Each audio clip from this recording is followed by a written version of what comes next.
Welcome to the Newsmaker program. If you heard the Tuesday program in which Brian interviewed Mayor Hogan, you heard a lot of interesting information about the future of Hornell because of the good news from Alstom, and also because of the perhaps increased business climate. Well, today we have a Hornell businessman with us who also happens to be a key member of the board of directors at St. James. Peter Wall, welcome to our program. Hey, Kevin. Thank you. Pete, listen, I'm going to be honest with you. When the board decided to go with the U of R rather than Rochester General, I was disappointed. I won't lie about that. I won't try to dress it up because, frankly, I thought the deal would be better with Rochester General. I called you, and you assured me that the board had made the right decision. And turned out you were right. And I apologize for having doubted you, Pete. Oh, no problem. Now, why did you choose the U of R? It seems to be working out beautifully now, but at first we weren't sure. Well, I mean, it wasn't just me. It was the group, the board. We gave RGH the opportunity to present to the board, as we did with University of Rochester, and University of Rochester came prepared, was very detailed in all aspects of what they could offer to St. James and the community as a region, which is extremely critical at this point that we regionalize. And RGH just was not prepared. They didn't give us the detail. They couldn't answer all our questions. And they really weren't looking at it as a regional approach. So it was really pretty simple for us to which direction we knew we needed to move in at the time. Were there any were there any objections to your choice of U of R? Was it unanimous? No, it was unanimous, without any questions whatsoever. It was really that detailed of a presentation and commitment from University of Rochester. Now, hasn't it improved since that day? Dramatically. They have sent resources down, turned things around. We have our temporary medical directors from U of R. We have a head nurse that's down training our CNO. They're working with us nonstop, and just recently we've gone from where we had 0 inpatients stays to I think we're averaging around between 15 and 20 on a daily basis now. Oh, that's marvelous. And let me point out, as a recent guest of your hotel there at St. James, the care, of course, was wonderful. It always has been. Mm-hmm. And the ambulance care from Hornell City Hall, top-notch. I would match our ambulance crew in Hornell with anyone, anywhere. I agree. I'm glad people don't know that, how good it is until they need it.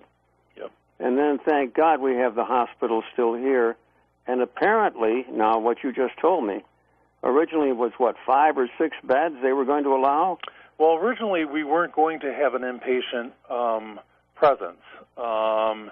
Back in the early spring and last fall, it was that we were going to be an ambulatory care center, which would mean we would only have observation beds.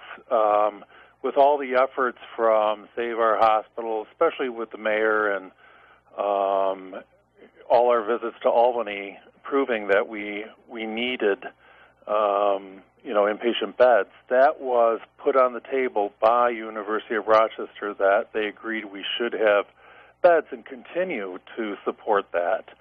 Of course we have to support it financially, and that doesn't come overnight. But we're working very diligently with administration. Administration's done an outstanding job, as well as with all the assistance from University of Rochester to really push this and make it a viable and sustainable system. So that's how we got back to the inpatient beds. And originally we thought maybe 5, but in all the applications to the state for the new facility and for approval for the plan going forward, we have 15 beds in there. So, Pete, what if we should have, God forbid, some kind of a tragedy somewhere in the area, God forbid, and we need 30? Could you handle that? 30 beds? Well, for long term, but I mean, whenever there is an emergency, you have preparation in place or plans to deal with that, and it would be a regional approach between all three hospitals, and that would probably be better addressed to Jen Sullivan, but in those scenarios, you are prepared to do whatever you have to do. So I'm talking with Pete Wall of the Board of Directors. Are you president of the board, by the way, now? Nope, John Wyans, president of the board. All right, so we're talking with Pete Wall at the suggestion of Mayor Hogan. Now, Pete, you mentioned the new facility, which I think was planned or is planned for North Hornell. Monday of this week on the Newsmaker Show, again, Brian interviewed Dr. Spence Annabelle. And he announced on our program, I don't think we've had it anywhere else except on our shows and on our newscasts, that it would be $53 million for the new facility, and it hasn't been approved as yet. But let me ask you, for $53 million, couldn't they refurbish, do something with the present location? Well, they've looked at the present location extensively, and through many different studies, independent, with University of Rochester, and it keeps coming back that the facility is an aging facility, and that in order to refurb it, virtually make it feasible for the new plan going forward, it's just virtually impossible to do that, and it would cost much more than that. So to make this something that is sustainable, it really does require a new facility. Now, if the state hasn't approved that, is there a possibility the state will not approve it? Well, we're very, very hopeful that the state is going to approve our hopeful or optimistic, Pete? Both. I would say hopeful and optimistic. And, of course, it's not over, until the fat lady sings, as they say, but, and there's a lot of hospitals in the state that are looking for the funding, too. But with all the efforts that are going on here in Hornell and in the southern tier, with Alstom, with, the mayor's fight, with all our fight with the state to get this, they've made a sizable investment already in Hornell. So we are optimistic that they're not going to just throw that money away and not support this community. Well, that makes sense. And, we may not get it all, but we're hopeful, and if not, then we will look for other means to pick up the shortage if it does come to that. But we're very optimistic. Pete Wall of the Board of Directors at St. James, my guest today on the Newsmaker Show, but he's also a very, very successful businessman here in Hornell, and I want to address that issue with you after we take a break. I'll be back with Pete Wall with some very important questions after this.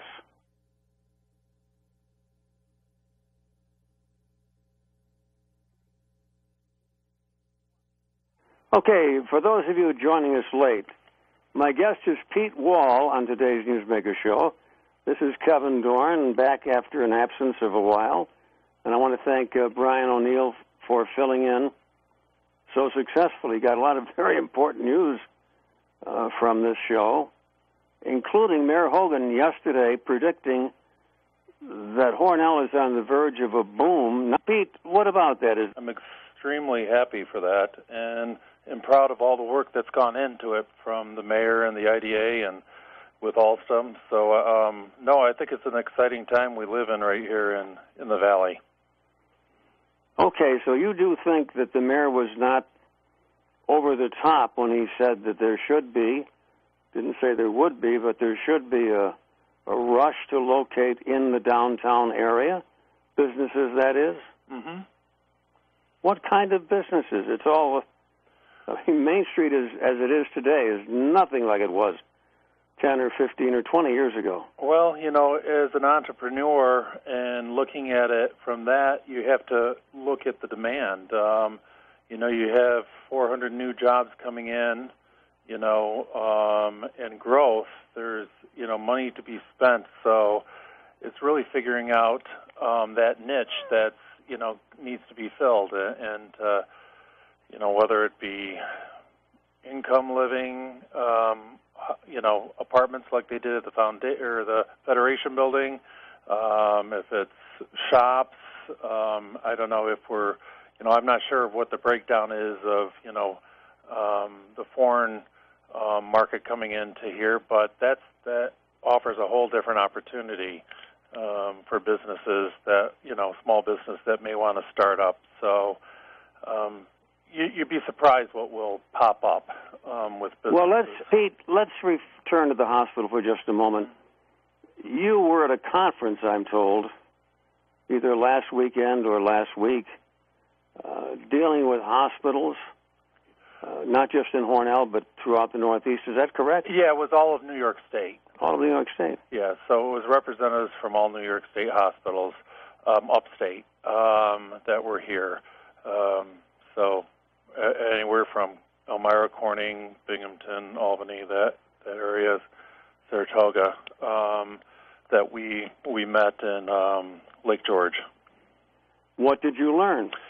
Well, a lot of it was for board members and trustees to talk about their responsibilities as board members, as well as the ongoing environment and changing environment, and how hospitals need to work together, just like you see the school districts merging. And a lot of the talks were looking at the new way healthcare is going. So, for example, there's been over 1,000 hospitals that have recently closed, but at the same time, you know, care is changing with not as many hospital stays, but there's more outpatient services that are needed. And, you know, we've seen this evolution in healthcare over the past 20 years.